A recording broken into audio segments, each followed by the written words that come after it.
Boleh dengar? Masya Allah. Bismillahirrahmanirrahim. Tuan-tuan boleh dengar? Al-Midraji, Masya Allah. Waalaikumsalam warahmatullahi wabarakatuh. Masya Allah. Waalaikumsalam warahmatullahi wabarakatuh. Al-Midraji, Masya Allah.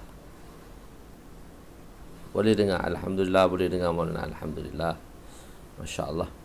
Tuan-tuan boleh hadirkan diri, Masya Allah, dengan iman dan ihtisab. Dengan iman. Man sama Ramadana imanan wa ihtisaba, man qama Ramadana imanan wa ihtisaba, iaitu dengan iman dan ihtisab. Iman iaitu kita meyakini akan perintah Allah SWT, dan ihtisab ialah kita meyakini akan janji-janji Allah. Masya Allah. Selamat. Masya Allah. Ashraf Nur. Waalaikumsalam. Jess Hasbullah, Nubli, Ayub Mujiyo, Ashraf Nur, Efi, Ayub, Dr. Maramizu. Selamat Suhaso. Waalaikumsalam warahmatullahi wabarakatuh. Izzat, Cikgu Izzat Isa, Muhammad Syafzal, Muda Fadli, Muzakkir Syukri, Imran Kadir, Syahsam. Masya Allah. Masya Allah. Tuan-tuan boleh menghadirkan diri insya-Allah malam ni. Masya Allah. Bismillahirrahmanirrahim. Assalamualaikum warahmatullahi wabarakatuh. Subhanaka la ilma lana illa ma 'allamtana innaka antal alimul hakim. Wala haula wala quwwata illa billahil aliyyil azim. Rabbi yassir wa la tu'assir wa tammim bil khair ya fattah wa bika nasta'in. Nahmaduhu wa nusalli wa nusallim ala rasulihil karim wa ala alihi wa ashabihi al-fatihina bihadiyihim ilal haqiqatil majaza. Amma ba'du. Faiz Rosli, Masya Allah. Waalaikumsalam. Hazman Haris, Faris, Nur Hisham, Muhammad Nur, Ruqiyah, Muhammad Irfan, saudara baru kita Faiz Rosli, ya. Faiz Rosli, Muhammad Ashraf. Masya Allah. Muhammad Ashraf kita, adik Ustaz Muhammad Ashraf. Waalaikumsalam warahmatullahi wabarakatuh. Masya Allah. Hadir malam ni. Masya Allah. Malam ni kita berada di jilid kelima. Malam ni kita, pengajian umum kita berada di jilid kelima. Masya Allah. Jilid kelima. Kita dah muqaddimah dah kata tadi. Bismillahirrahmanirrahim. Semula. Assalamualaikum warahmatullahi wabarakatuh. Subhanaka la ilma lana illa ma 'allamtana innaka antal alimul hakim. Wala haula wala quwwata illa billahil aliyyil azim. Rabbi yassir wa la tu'assir wa tammim bil khair ya fattah wa bika nasta'in. Nahmaduhu wa nusalli wa nusallim ala rasulil karim. Amma ba'du. Ya, kita berada pada Kitabud Da'wat. Malam ni hadis, maknanya kisah bab kitab mengenai doa-doa. Dakwat ni ialah plural pada perkataan doa. Kitabud Da'wat, kitab mengenai doa-doa. Muqaddimah iaitu pendahuluan. Bismillahirrahmanirrahim. Makna doa ialah zat yang adna. Zat yang adna. Maknanya doa ni ialah kita yang lemah ni, manusia, memohon sesuatu daripada yang a'la, zat yang tinggi, iaitu Allah SWT, dengan perasaan merendah diri. Merendahkan diri kita kepada Allah, memohon sesuatu. Bila kita nak meminta kepada yang lebih tinggi, maka kita perlu merendahkan diri kita. Imam Nawawi rahmatullah alaih berkata, ulama bersepakat bahawa memohon doa adalah mustahab pada setiap tempat. Maknanya disunatkanlah, mustahab, disayugiakan untuk kita berdoa pada setiap tempat. Dalilnya terdapat dalam Al-Quran dan hadis. Doa juga merupakan perbuatan yang dilakukan oleh para nabi-nabi, kerana seluruh anbiya memohon doa daripada Allah. Sebahagian golongan berkata meninggalkan doa adalah lebih afdal. Kenapa? Supaya manusia redha kepada takdir dan ketentuan Allah. Jadi tak payah doa, serata saja apa yang Allah tentukan pada kita. Itu sebahagian berkata lah. Syekh Muhammad Ishaq Ad-Dahlawi berkata bahawa perkataan itu tertanggung kepada keadaan-keadaan yang khusus. Jadi kita kata kita nak tinggal doa apa semua tu, dia tengok kepada situasi-situasi yang berbeza. Kadang-kadang berlaku kepada insan bahawa mereka berada dalam situasi yang ghalib. Ghalib ni maksudnya mengatasi luar perasaan. Manusia berada di dalam situasi yang luar perasaan. Dalam keadaan itu hanya redha kepada Allah sahajalah. Seperti berlaku kepada Sayyidina Ibrahim alaihissalam. Apabila baginda ingin dilontarkan ke dalam api, maka dikatakan kepada baginda, berdoalah kepada Allah. Baginda menjawab, Allah lebih mengetahui akan keadaan daku. Daku tidak perlu berdoa kepadanya, daku berserah kepadanya. Wa amma ilaika fala, kepada kamu kami tak berhajat. Jadi dia ada situasi-situasi yang tertentu yang mana pada satu ketika kita hanya tawajuh pada Allah SWT tanpa kita memohon sesuatu. Itu berlaku mengikut situasi dan keadaan. Okey, fasal pertama, khususiyah, iaitu keistimewaan Nabi sebagai rahmat sekalian alam. Nabi SAW diutus sebagai rahmat sekalian alam.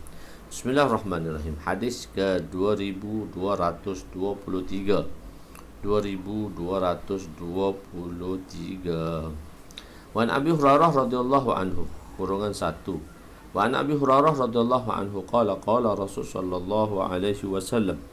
Masya-Allah, Ustaz Zaki bin Yaakob.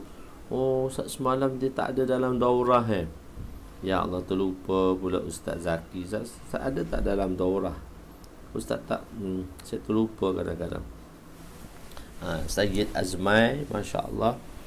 Wa an Abi Hurairah radhiyallahu anhu qala Rasul sallallahu alaihi wasallam, likulli nabiyyin da'watun mustajabatun fata'ajjala kullu nabiyyin da'watahu wa inni ikhtaba'tu da'wati syafa'atan li ummati ila yaumil qiyamah fahiya na'ilatun insyaallahu man mata min ummati la yushrik billahi syai'a rawahu Muslim walil Bukhari aqsaru minhu.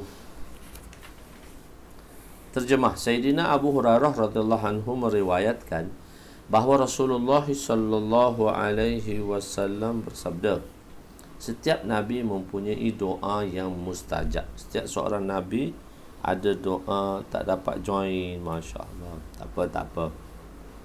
Rugi semalam Ustaz, doa kita tak apa, nanti untuk akan seterusnya kita pastikan Ustaz jangan terlepas insya-Allah. Sebab kadang-kadang terlupa, tengok nama Ustaz Zaki tak boleh tu. Tak boleh, tapi nanti tak apa. Nanti kita bagi link juga pada Ustaz untuk lihatlah nanti bila Ustaz ada masa, insya-Allah. Sayyidina Abu Hurairah radhiyallahu anhu meriwayatkan bahawa Rasulullah sallallahu alaihi wasallam bersabda, setiap nabi mempunyai doa yang mustajab. Setiap mereka telah bersegera menggunakannya. Maksudnya setiap nabi ada doa dia. Sesungguhnya aku menyimpan doaku untuk syafaat kepada umatku sehingga hari kiamat. Doa itu insya-Allah akan diperolehi untuk umatku yang meninggal dunia dalam keadaan tidak melakukan syirik terhadap Allah Subhanahu wa taala. Alhamdulillah, saudara kita Azlan, masya-Allah juga. Adinda saya Azlan, masya-Allah, yang lain pun semualah. Masya-Allah. Yang meninggal dunia dalam keadaan tidak melakukan syirik terhadap Allah. Hadis riwayat Imam Muslim. Imam Bukhari meriwayatkan hadis ini lebih ringkas daripada Imam Muslim. Okey, penerangan. Likulli nabiyyin da'watun mustajabatun. Maknanya setiap nabi Allah Subhanahu wa taala akan bagi satu doa yang betul-betul, satu doa yang khusus, doa mustajab. Maksudnya setiap nabi mempunyai doa untuk menghancurkan golongan yang tidak beriman kepada mereka. Dan semua nabi-nabi telah mendoakan doa ini di atas dunia, kecuali baginda sallallahu alaihi wasallam saja tidak lagi mendoakan doa tersebut. Mempunyai doa, apabila nabi-nabi mendoakan kehancuran untuk umatnya, maka pasti Allah akan menghancurkan mereka. Begitu juga dengan Nabi sallallahu alaihi wasallam, Allah akan mengurniakan kepada setiap nabi keistimewaan ini. Doa yang mereka pohon secara yakin diterima. Setiap doa pun Nabi, doa ni maksudnya doa untuk hapuskan seluruh umatnya. Setiap Nabi menggunakan keistimewaan doa tersebut. Nabi dah gunakan doa-doa ini, seperti Nabi Nuh alaihi salam dan Nabi Saleh. Nabi Nuh mendoakan kehancuran untuk umatnya. Natijahnya ialah umatnya dilanda banjir yang begitu dahsyat. Nabi Saleh juga berdoa. Natijahnya Sayyidina Jibril telah bertempik sehingga menyebabkan kehancuran umatnya untuk selama-lamanya. Maknanya setiap Nabi-Nabi namun memelihara doa tersebut. Namun Nabi SAW masih lagi memelihara doa tersebut. Baginda bersabar dengan penderitaan yang ditanggung daripada umat. Kenapa Nabi menanggung penderitaan? Seolah-olah baginda berkata, kerana daku merupakan rahmat bagi sekalian alam. Oleh kerana baginda sebagai rahmat, maka Nabi tak akan gunakan doa tersebut untuk kehancuran umat. Wa ma arsalnaka illa rahmatan lil alamin.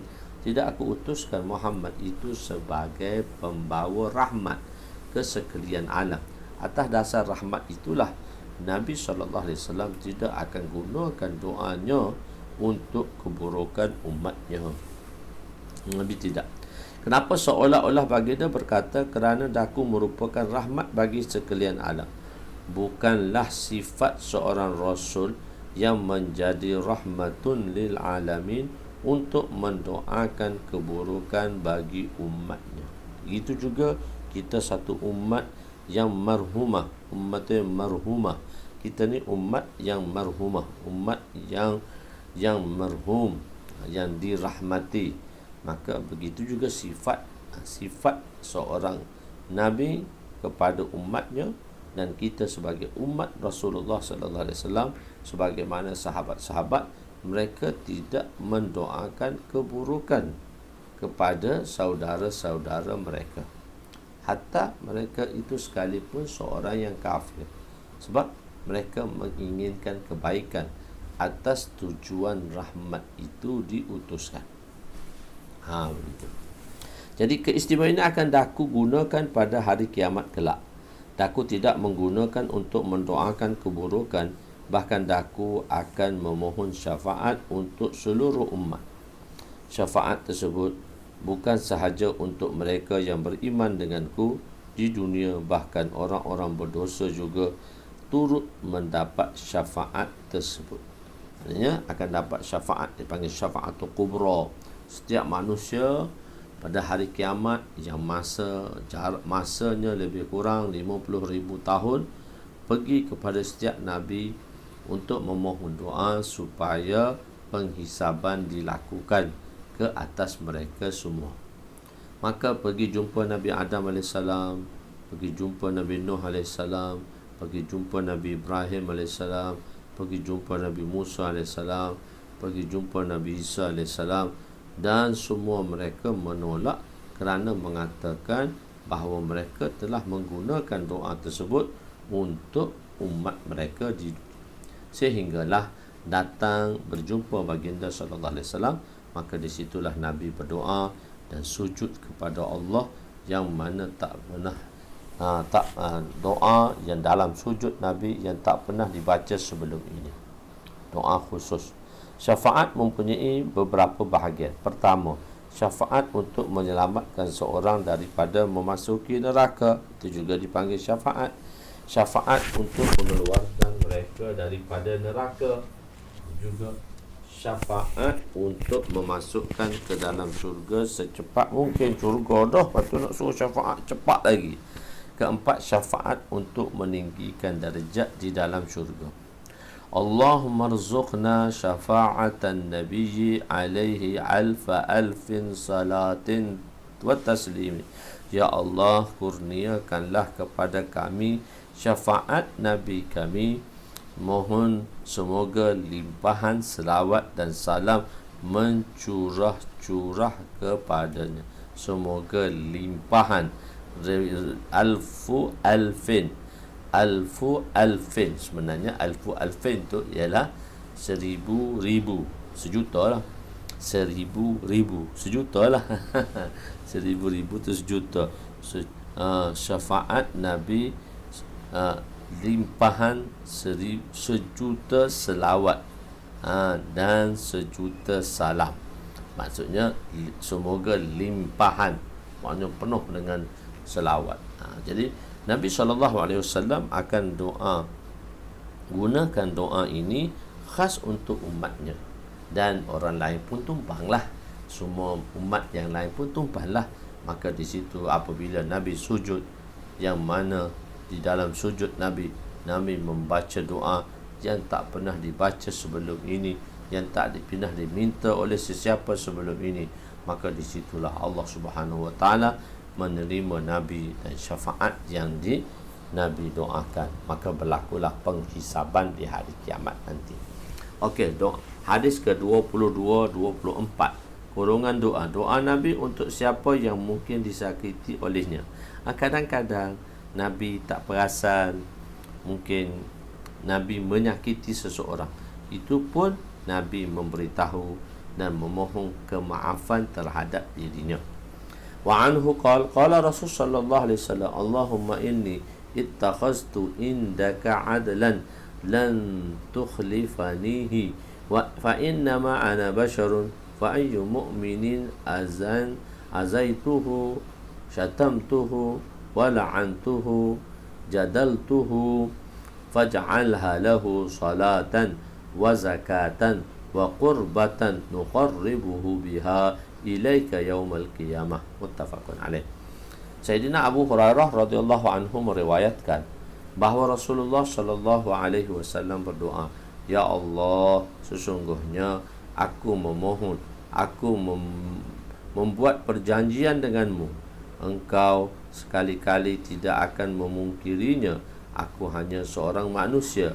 Mana-mana orang beriman yang aku sakitkan, yang aku sakiti mereka, atau aku mencela mereka, atau aku melaknatnya, atau aku memukulnya, maka jadikanlah ia sebagai rahmat. Maknanya apa yang Nabi tersilap berlaku kepada umatnya, pertambahan dan perkara yang menghampirkan dia kepada engkau pada hari kiamat.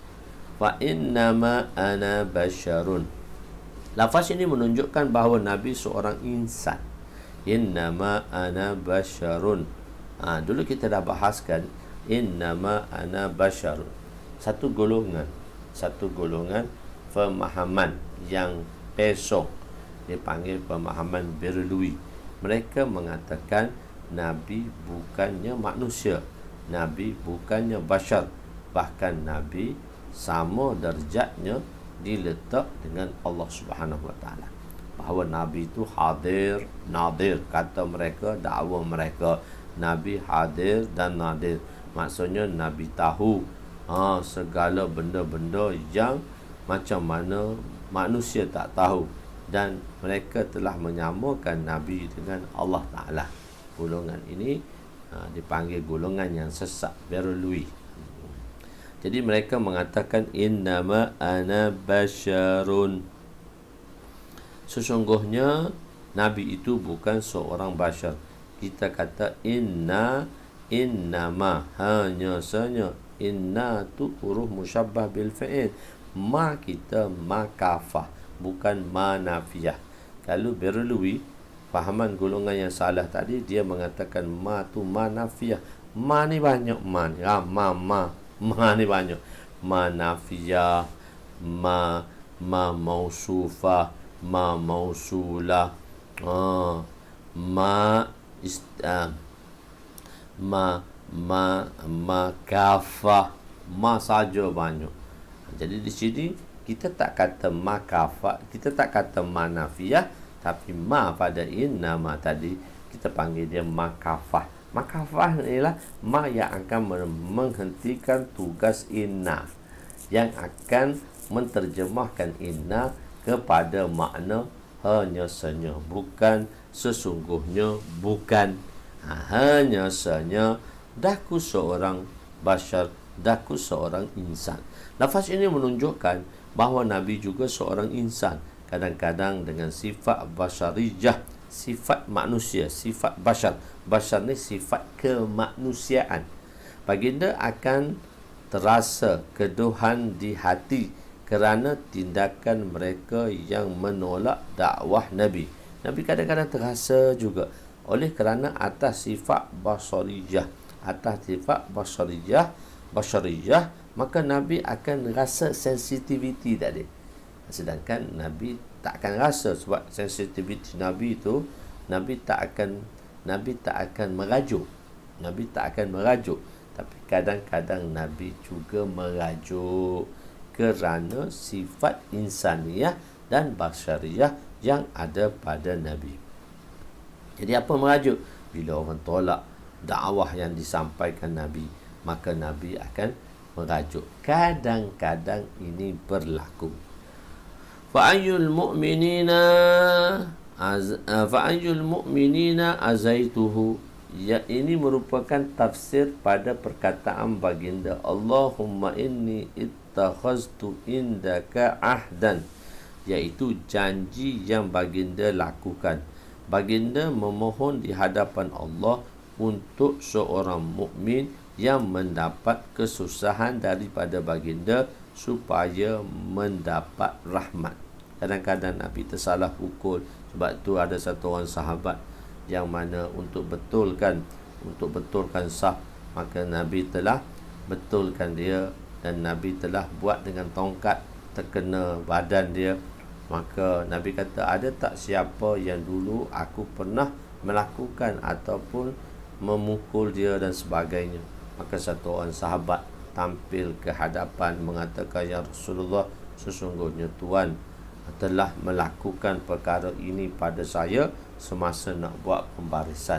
Tuan telah pukul saya dengan tongkat. Nabi kata, okey, kamu balas saya balik. Maka dia kata, ya Tuan pukul saya pada masa tu saya tak ada pakaian di badan saya. So saya nak balas si Tuan, ya Rasulullah, dengan juga Tuan jangan memakai pakaian di badan tu. Maka sahabat yang lain, Sayyidina Abu Bakar, Sayyidina Umar, maka telah memohon kepada sahabat tersebut. Dia kata, janganlah kamu pukul, balas balik kepada Nabi SAW. Kalau nak pukul, pukullah kami. Tak, orang tu kata, tak, aku akan membalasi ke atas Nabi. Dan Nabi kata, tak apa, aku sedia, sebab aku telah melakukan kesilapan ke atasnya. Aku sedia. Maka Nabi SAW telah buka. Maka dia peluk Nabi, dia cium badan Nabi. Dia kata, ya Rasulullah, aku tak akan pukul dikau, aku tak akan pukul Tuan. Sesungguhnya aku mahu mencari kesempatan yang mana peluang ini tak akan dapat pada siapa kecuali aku. Dia pun peluk badan Nabi SAW.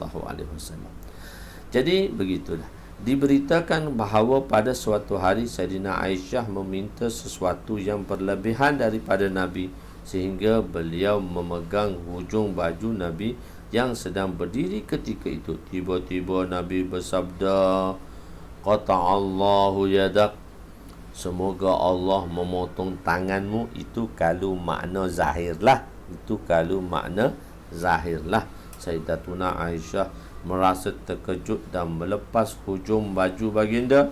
Beliau pergi ke sudut dan berasa amat susah hati dan sedih apabila baginda melihat keadaan Sayyidatuna Aisyah. Maka baginda telah mengucapkan doa di atas. Allahumma inni ittakhaztu indaka ahdan. Para ulama menulis bahawa barang siapa yang mendoakan keburukan kepada seorang, maka disunatkan baginya menggantikan doa keburukan itu dengan kebaikan. Jadi kita tak suka, kita tak nak mendoa. Kalau boleh, kalau kita tersilap, terpanggil orang, terpanggil orang dengan panggilan-panggilan tak baik, maka sepatutnya kita kena gantikan dengan doa-doa yang baik. Itu yang kita nak. Seperti hadis seterusnya 2225 berdoa kepada Allah dengan keyakinan yang teguh. Nabi SAW telah kita jelaskan dahulu. Setelah saya jelaskan tu, saya nak beritahu lagi. Mungkin ada mereka yang belum mendengari, ada mereka yang sudah mendengarinya tapi berulang-ulang kali, tak menjadi masalah. Nabi SAW berdoa di malam peperangan Badar. Nabi doa di malam peperangan Badar. Nabi berdoa begitu panjang di dalam peperangan Badar. Sepatutnya satu malam tu Nabi berdoa lebih kurang 8 jam. 8 jam Nabi berdoa. Selepas Isyak sampai ke subuh, lebih kurang berapa jam? 8 jam Nabi berdoa. Allahu Akbar. 8 jam Nabi berdoa untuk esok keesokan harinya, yang mana berlakunya peperangan Badar. Yang akan berlakunya peperangan Badar, Nabi berdoa pada malam itu sepanjang malam. Dan setelah Nabi berdoa selama 8 jam lebih kurang, barulah datang Sayyidina Abu Bakar radhiyallahu anhu, dan Sayyidina Abu Bakar radhiyallahu anhu dan berkata kepada Nabi, ya Rasulullah, sudah cukup, doa Tuan telah didengari oleh Allah. Tetapi setelah 8 jam lah dan berkata, dua orang daripada kabilah Bani Ghifar yang pada masa itu belum masuk Islam, dia berada di atas bukit pada keesokan harinya apabila nak berlakunya peperangan Badar. Di atas bukit. Riwayat ini daripada kitab daripada Sirat Ibnu Hisham atau Tarikh Ibnu Waqdi. Maknanya sirah. Jadi dia pun duduklah dengan sepupu dia di atas bukit. Bila duduk sepupu dia di atas bukit, menunggu. Dia kata nanti bila berlaku pertempuran orang Islam dengan orang kafir, maka kalau tengok pada zahirnya orang kafir akan menang, sebab orang Islam mempunyai bilangan yang sedikit, 1/3. Orang Islam hanya 300 lebih sahaja, 313 riwayat masyhur. Ada kata dalam riwayat kata 317, ada riwayat dia 718. 318.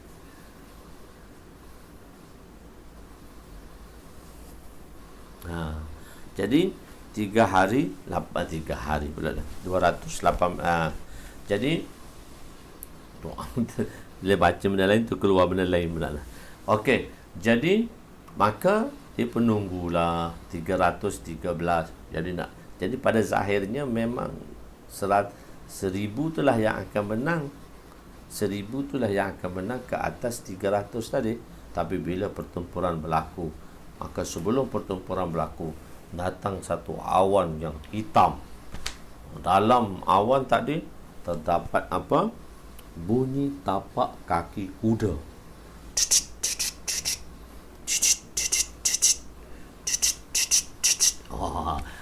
Tapi hadis dia tak bunyi macam itulah, saya yang bunyikannya. Bunyi tapak kaki kuda. Tapak kaki kuda. Dan di situ daripada awan tadi diturunkan Nabi SAW. Nabi SAW mengatakan dalam tapak kaki kuda tadi, Nabi mengatakan Allah Ta'ala telah menghantar malaikat yang turunnya daripada langit ketiga, iaitu bersama dengan Sayyidina Jibril alaihissalam telah turun. Dengan sebab doa Nabi semalam tu lah, turun doa tu Nabi. Tapi Nabi doa sampai 8 jam lah. 8 jam punya doa. So Allah telah turunkan malaikat daripada langit ketiga, malaikat tadi, dan 1000 malaikat yang berkuda. yang diketuai oleh Sayyidina Jibril alaihi salam.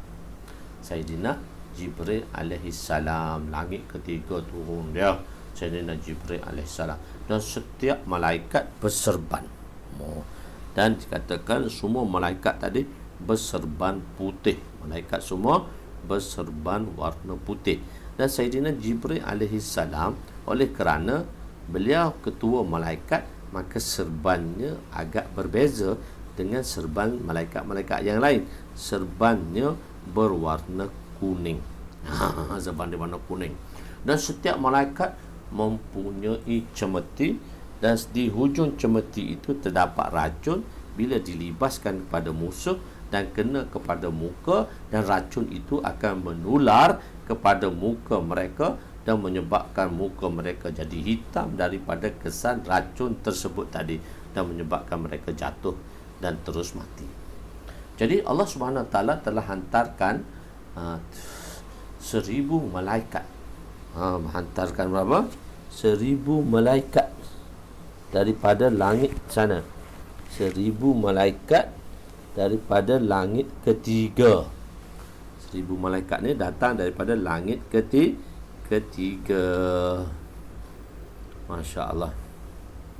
1000 malaikat datang daripada langit ketiga. Jadi maka bila turun, dia kata bila tu turunnya malaikat, dan Sayyidina Jibril alaihi salam memakai kuda mereka yang bernama Haizum. Kuda ni nama Haizum. Boleh juga kita letak kuda tu nama Haizum. Kuda nama Haizum. Kuda nama Ya Haizum, Ya Haizum, Ya Haizum, Ya Haizum. Kuda Nabi Jibril AS kuda. Dan jadi bila turun tu memecah. Bila turun memecah, bunyi dengan suara letupan. Bunyi suara letupan. Baru turun dengan suara letupan. Bila suara letupan, sehingga mengatakan dia kata dua orang daripada kabilah Ghifar tadi, dia satu orang sepupu dia terus mati pengsan. Dia terus mati dengan suara tadi, suara tapak kaki kuda malaikat, terus mati. Dan sepupu dia tu pengsan. Dia kata sepupu dia mati dan dia pengsan. Dia bangun, peperangan sudah berlaku. Jadi ini sebenarnya doa Nabi SAW, hasil daripada doa Nabi SAW. Jadi sebab itu kita jangan lupa untuk berdoa. Itu sebab itu ada satu kitab yang khusus ni ditulis di sini, Kitabud Da'wat, bab untuk kita berdoa. Dan Allah sangat suka orang berdoa. So jangan kita lupa daripada berdoa, insya-Allah. Ya, hadis seterusnya 22-25. Berdoalah kepada Allah dengan keyakinan yang teguh. Wa anhu qala Rasul sallallahu alaihi wasallam, "Iza da'a ahadukum fala yaqul Allahumma ighfirli in syi'ta, irhamni in syi'ta, warzuqni in syi'ta, wal ya'zim mas'alatah. Innahu yaf'alu ma yasha'u wa mukhriha lahu." Rawahu Bukhari. Ya, peperangan Badar pada bulan Ramadan. Peperangan Badar pada 17 Ramadan. Pada 17 Ramadan. Peperangan Badar telah berlaku pada 17 Ramadan. Okey. 17 Ramadan itulah nuzul Al-Quran. 17 Ramadan itu adalah nuzul Al-Quran. Khair, calon.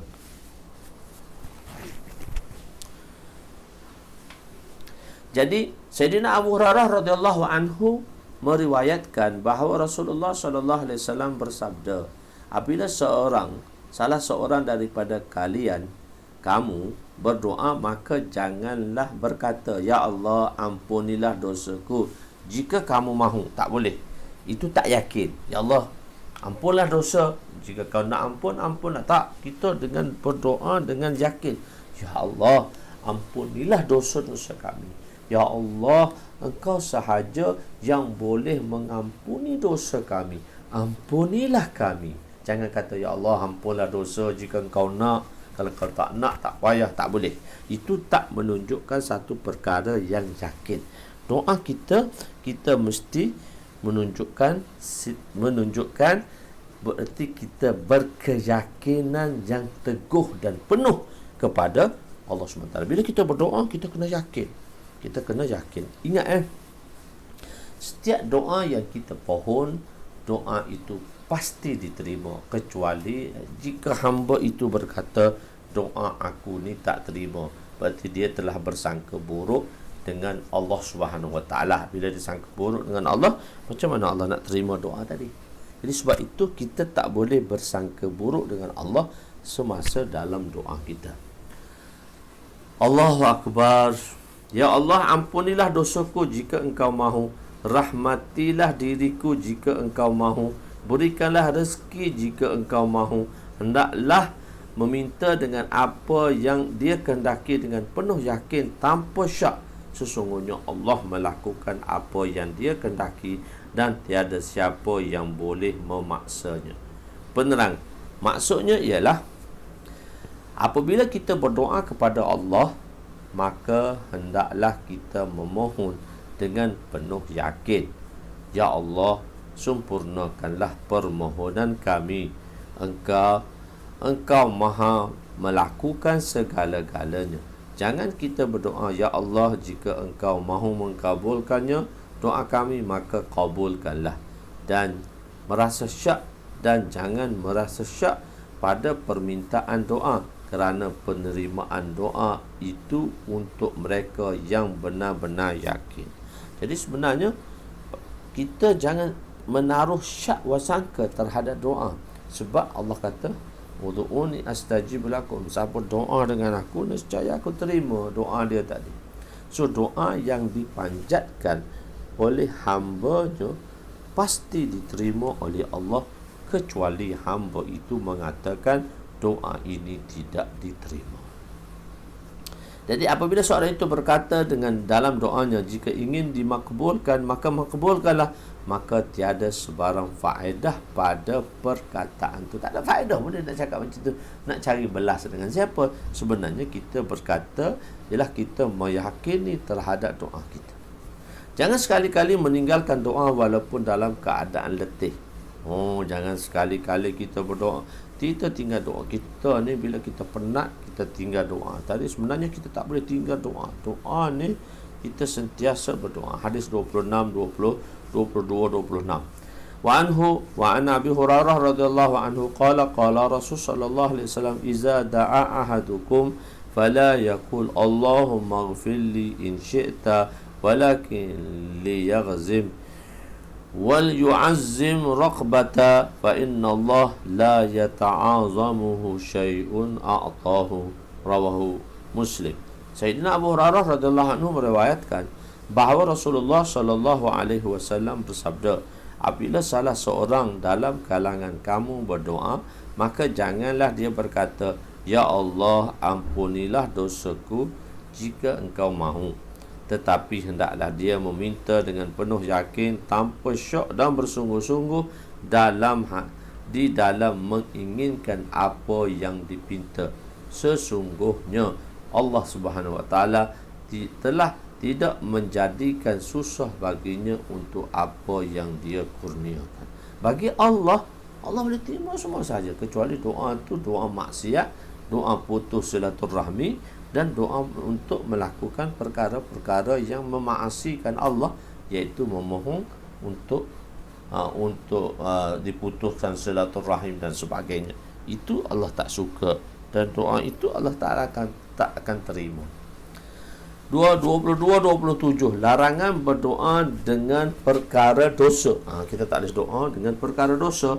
Wa an Abi Hurairah radhiyallahu anhu qala Rasul sallallahu alaihi wasallam, yustajabu lil 'abdi ma lam yad'u bi ismi aw qati'atir rahmi ma lam yasta'jil. Qila ya Rasulullah, mal isti'jal? Qala yaqulu qad faqad da'autu falam ara yustajabu li fayastahsiru inda zalika wa yad'u du'a, rawahu Muslim. Sayyidina Abu Hurairah radhiyallahu anhu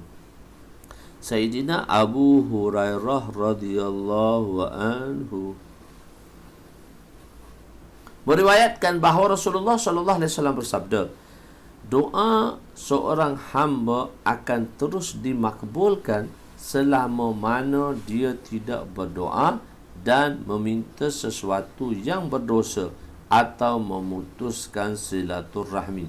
Selama mana dia tidak bersifat tergesa-gesa, para sahabat maka memutuskan. Selama mana dia tidak mempunyai sifat tergesa-gesa, para sahabat bertanya, ya Rasulullah, apakah yang dimaksudkan dengan tergesa-gesa?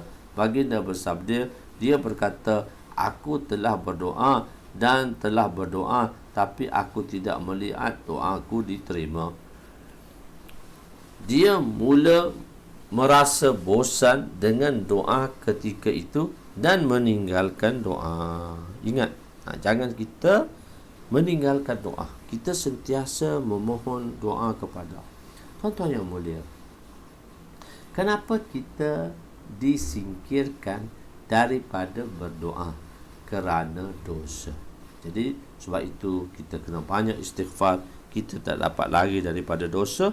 Oleh kerana itu kita banyakkan istighfar. Supaya dosa-dosa kita diampun oleh Allah Subhanahu. Hadis ini bermaksud untuk menjadikan doa itu diterima oleh Allah. Maka seorang itu disyaratkan memohon dengan yakin dan berserah kepada Allah. Merupakan satu perkara yang penting bahawa di dalam berdoa kita memohon perkara yang diharuskan. Benda yang harus saja kita kena doa. Maknanya benda yang boleh, benda yang tak boleh jangan doa. Doa seorang mukmin akan diterima apabila dia tidak memohon perkara yang berdosa, untuk benar-benar dosa, atau berdoa untuk memutuskan silaturahim, serta tidak terburu-buru dan tergopoh-gapah dalam berdoa. Apakah maksud berdoa dengan perkara berdosa? Maksudnya ialah seorang itu berdoa sebagai contoh, ya Allah, berikanlah kepadaku kekuatan untuk mereka, untuk membunuh mereka. Apa dia? Nak bunuh orang Islam. Atau ya Allah, mana-mana perkara yang haram, halalkanlah kepadaku. Atau ya Allah, ampunilah dosa si fulan, sedangkan si fulan telah mati dalam kekufuran. Sebab tu kita tidak dibenarkan untuk berdoa pada mereka yang mati dalam kekufuran. Mereka mati dalam kekufuran, maka kita tidak dibenarkan untuk mendoakan mereka.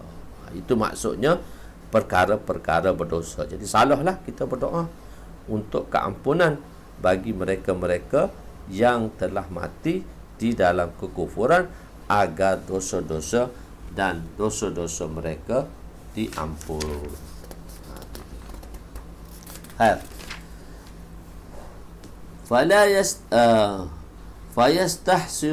Fayastahsiru inda zalika fayad'u du'a. Maksudnya ialah tidak layak bagi seorang hamba yang beriman itu apabila doa-doa yang dipohonkan itu dilewatkan natijahnya, lalu dia meninggalkan doa. Apabila doa-doa yang dipohon itu dilewatkan natijah, kadang-kadang doa tu dilewatkan natijah. Sebenarnya apabila kita buat usaha dan kita berdoa, maka natijah dia lewat. Sebenarnya bila natijah tu lewat, sebenarnya perkara itu telah diterima. Ada orang kata, ni tak terima ni sebab natijah lewat. Sebenarnya hakikatnya dia terbalik tau. Sesuatu perbuatan yang telah kita doa dan yang kita telah buat, kalaulah natijah dia tak datang lagi, natijah dia tak datang, kita kadang-kadang nak satu-satu natijah tu dengan cepat. Jadi kalau kita berdoa, natijah dia tak datang lagi, ni kita kena ambil satu benda, satu pot di sini. Sebab apa? Bila kita berdoa dan kita tak nampak natijah daripada doa, natijah penerimaan doa tadi, tak nampak natijah dia tak ada lagi, lambatnya nak datang natijah. Yakinlah tuan-tuan, doa itu sebenarnya telah diterima. Cuma natijahnya tu, benda tu telah diterima oleh Allah. Sebab tu dia lewat. Jadi tak semestinya kadang-kadang dia diterima terus. Sebab doa kita ni Allah SWT pasti terima. Kecuali tadilah, iaitu pasti Allah terima. Satu, Allah Ta'ala akan bagi mengikut apa yang kita nak segeralah. Allah bagi macam mana kita minta, dia bagi. Kadang-kadang apa yang kita minta dia tak bagi, tapi dia gunakan doa tadi, Allah gunakan doa yang kita pohon tadi untuk menolak bala. Dan yang ketiga, Allah Ta'ala akan simpankan doa itu sebagai satu zakhirah, iaitu satu simpanan untuk akhirat kita. Sebagaimana amalan-amalan yang kita lakukan disimpan di dalam buku catatan, maka doa itu juga akan disimpan di dalam buku catatan sebagai zakhirah, himpunan pada hari kiamat nanti.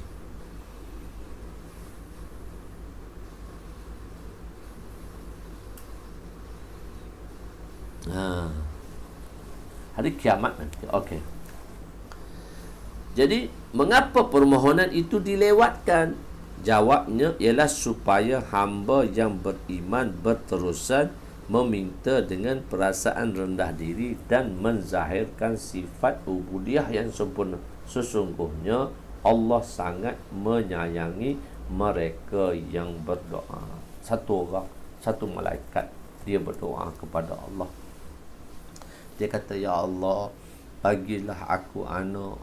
Bagilah satu orang sedang berdoa kepada Allah nak minta anak. Ya Allah, bagilah aku anak. Bagilah, kurniakanlah pada aku anak. Selama 16 tahun dia berdoa untuk dapat anak. So, dia tak dikurniakan anak. Sebenarnya bila tak dikurniakan anak bukan bermakna doa dia tak diterima. So, dia tak dikurniakan anak, sehingga bila dia berdoa, maka malaikat pun kata, ya Allah, kesian orang tadi. Dia berdoa, ya Allah, dia berdoa, ya Allah. Dia berdoa berapa belas tahun. Ya Allah, bagilah anak kat dia, ya Allah. Kesian dah kat dia tu. Bagilah. Allah Ta'ala kata, Allahu Akbar. Allah Ta'ala kata, aku suka dengan doanya. Allah, kalau Allah suka dengan doa kita dah cukup dah. Dia kata, aku suka dengan rintihan hamba-Ku padaku untuk memohon sesuatu daripada. Aku suka. Hamba aku sedang merintih. Dia kata, ya Allah, 16 tahun dah doa tak bagi pun doa tu. Allah Ta'ala kata, aku suka. Aku suka. Lepas tu kenapa tak bagi? Allah Ta'ala kata, kalau aku bagi anak dia seorang, maka lepas tu dia tak berdoa lagi daripada aku. Aku suka orang berdoa. Allah Ta'ala ni sangat suka kita berdoa kepada dia. Jadi sebab itu, maka kita kena buat proses. Kita kena buat sesuatu dalam jangka masa panjang. Kita buat dalam jangka masa panjang. Mana jangka masa panjang kita, berapa kita kena doa? So, sebulan kita tambahkan doa kita seminit. Alah, sikitnya Ustaz. Sebulan tambah seminit, sikitnya. Tak, setahun 12 minit kan? Dah 10 tahun 120 minit. So kalau kita 10 tahun, kita tambah seminit sebulan, dalam masa 10 tahun akan datang, maka doa kita telah menjadi 2 jam sehari. So satu-satu benda dibuat dengan perlahan-lahan. Allahu Akbar. Hadis ke-6, 22-28. Doa secara sembunyi pasti diterima. Doa secara perlahan. Wa Nabi Darda radhiyallahu anhu qala Rasul sallallahu alaihi wasallam, da'watul mar'i muslim li akhihi bi zahril ghaibi mustajabatun inda ra'si malakun muakkalun kullama da'a li akhihi bi khair qala al malaku muakkalu bihi amina walaka mislih. Rawahu Muslim. Sayyidina Abu Darda radhiyallahu anhu meriwayatkan bahawa Rasulullah sallallahu alaihi wasallam bersabda, doa seorang muslim kepada saudaranya dalam keadaan sembunyi diperkenankan. Maksudnya kita doa senyap-senyap untuk kawan kita. Ya Allah, si fulan ni dia berhajat, kita doa senyap-senyap untuk kawan kita. Saudaranya, pada kepalanya terdapat malaikat yang diutuskan. Jadi masa dia berdoa tu, dekat kepala dia ada satu malaikat yang diutus. Setiap kali dia berdoa kebaikan untuk saudaranya, malaikat akan berkata amin, semoga kamu mendapat seumpamanya. Jadi kalau kita nak dapat doa malaikat, kita kena baca, kita kena doa untuk saudara-saudara kita. Jadi masa kita belajar dulu, jemaah kita 55 orang. Masa kita orang belajar Mishkat, masa tu jemaah kita 55 orang. Ustaz kita suruh tulis nama dan untuk berdoa kepada setiap kawan kita pada setiap hari. Ni kalau kita tengok malam ni kan, kita dah ada 61 kawan. So 61 kawan semua ada nama dah. Ayub Mujio, Ruqiyah Hayat, Muda Fadli, Ahmad Nubli, Muhammad Zikri, Jauhar Al-Mishkati, Muhammad Yazid Adhar, Sayyid Azmai, Jauhari, Jes Hasbullah, Fakariyah Hamzah, kakak kita tu. Jadi kita doa ni, kita doa ramai-ramai. Kita sebut nama kawan-kawan kita. Masya Allah, Allah Subhanahu Wa Taala sangat suka dengan doa. Kenang daku dalam doamu. Kenang daku dalam doamu. Setiap kali berdoa. Jadi setiap kali dia berdoa kebaikan pada saudaranya, malaikat akan berkata amin, semoga kamu mendapat seumpamanya. Dalam hadis ini terdapat khabar gembira yang menyebut tempat dan waktu penerimaan doa, iaitu apabila seorang Islam mendoakan kebaikan bagi saudaranya yang tiada di sisinya. Jika seorang itu berada di hadapan dan dia mendoakan kepadanya di dalam hati, maka ia juga termasuk di dalam kelebihan ini. Kenapa? Kerana berdoa secara sembunyi merupakan amalan yang ikhlas dan Allah menerima amalan yang ikhlas. Begitulah juga apabila kita mendoakan seorang yang berada di sisi kita tapi dalam hati kita, ia juga merupakan satu pekerjaan yang ikhlas. Inda ra'sihi malakun muakkalun. Terdapat satu malaikat yang ditetapkan bersamanya. Malaikat tu duduk bersama tu. Apabila membuat permohonan, apabila seorang itu membuat permohonan kepada Allah agar Allah menerima permohonannya, malaikat berkata kepadanya, sesungguhnya saudara kamu mendapat kebaikan yang kamu pohon untuknya. Begitu juga daku mendoakan kebaikan itu sampai kepadamu. Jadi bila kita nak banyak doa daripada malaikat, maka kita doalah saudara-saudara kita. Jangan lupa setiap hari sebut nama saya, Husnul Hizam. Jangan lupa sebut nama Ustaz setiap hari doa. Barulah Tuhan akan dapat doa daripada malaikat. Jadi siapa nak dapat doa daripada malaikat, dia doa pada kawan-kawan. Dia doa kepada kawan-kawan. Jadi supaya apa? Supaya kita satu hadis lagi kita baca 22-29. Larangan mendoakan keburukan pada diri sendiri. Kita tak boleh doa keburukan untuk diri kita. Wa an Jabirin radhiyallahu anhu qala Rasul sallallahu alaihi wasallam, la tad'u ala anfusikum wa la tad'u ala auladikum wa la tad'u ala amwalikum. La tuwafiqu minallah sa'atan yas'alu fiha ata'an fastajiba lakum. Rawahu Muslim. Sayyidina Jabir radhiyallahu anhu berkata, Rasulullah sallallahu alaihi wasallam bersabda, jangan sekalian mendoakan keburukan untuk dirinya sendiri. Jangan kita doa keburukan diri. Apa maksud doa keburukan diri? Jangan kalian mendoakan keburukan untuk anak-anak kita semua. Jangan kalian mendoakan keburukan untuk harta kita. Kita ada harta, kita doa keburukan. Tak, jangan sekali-kali. Begitu. Jangan sekalian berdoa dengan perkara di atas. Yang ini perkara doa keburukan pada waktu yang Allah mengkabulkan permintaan yang diminta pada waktu itu, lalu dia menerima doa buruk sekalian. Wa dzakara al-hadits Ibnu Abbas ittaqi da'watal mazlim fi kitab az-zakat. Hadis Ibnu Abbas mengatakan ittaqi da'watul mazlim. Hindarilah doa daripada orang yang dizalimi. Penerangan, terdapat sebahagian waktu yang Allah akan menerima setiap doa yang dipohon oleh para hamba-Nya. Oleh itu, jika pada waktu penerimaan doa itu kamu mendoakan keburukan untuk dirimu, anak-anakmu atau hartamu, lalu doa itu diterima, ianya hanya menatijahkan kerugian dan penyesalan. Jadi tak boleh, kita jangan mendoakan sedemikian. Merupakan satu perkara yang sangat rugi, yakni bodoh dari segi sudut bahasa kasarnya, ialah bahawa ketika waktu musibah atau waktu marah, seorang itu mendoakan keburukan untuk dirinya sendiri, keluarga atau harta. Ia merupakan satu tindakan yang sangat tidak sesuai. Jadi kita kan orang-orang tua, dia tak marah, bodoh budak ni. Itu doa daripada ibu bapa. Jadi orang-orang dulu kata, Allah bertuah betul anak ni.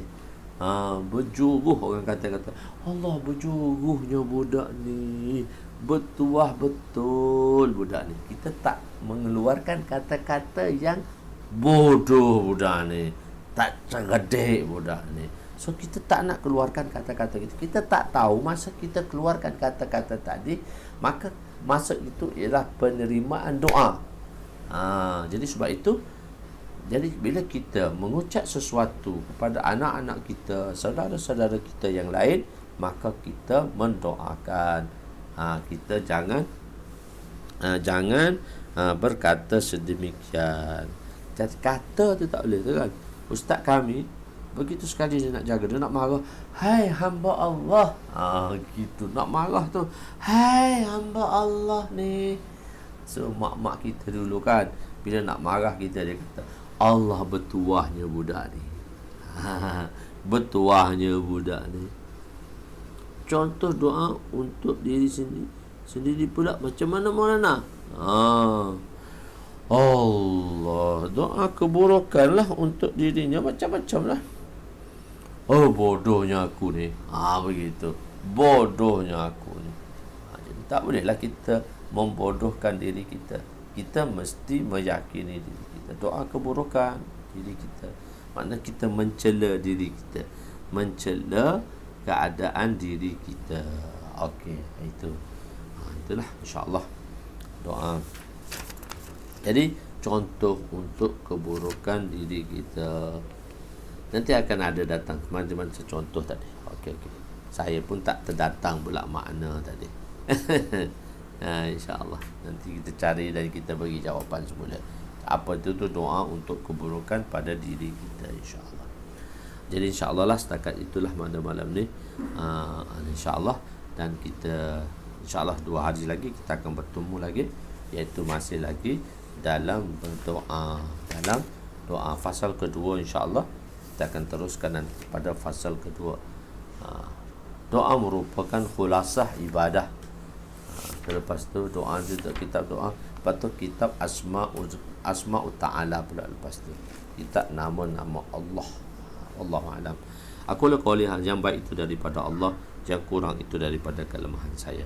Aku qauli hadza astaghfirullahalazim li wa li walidayya wa li jami'il muslimina wal muslimat wal mu'minina wal mu'minat al ahya'i minhum amwat bi rahmatika ya arhamar rahimin ya awwalal awwali wa ya akhiral akhirin wa ya zal quwwatil matin wa ya rahimal masakin wa ya arhamar rahimin.